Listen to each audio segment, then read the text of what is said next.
So I actually did an experiment. So once I discovered that this phone thing was happening, I gave up my laptop and spent the next several months just working off of my phone and an iPad, which in 2010 was an incredibly hard thing to do. I was trying to do PowerPoint on it, Excel on it. There was no native applications, and the form factor was this big.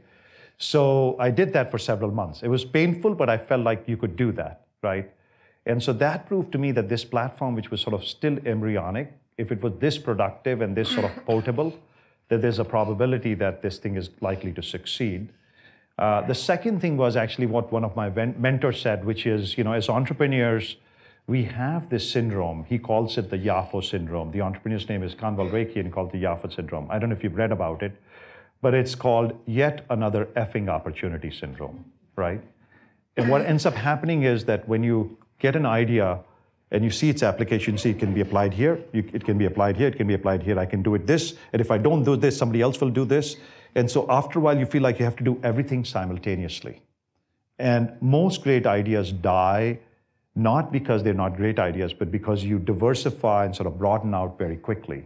Professor Byers, taught me about crossing the chasm, which is about narrow focus and crossing something with a lot of force around it.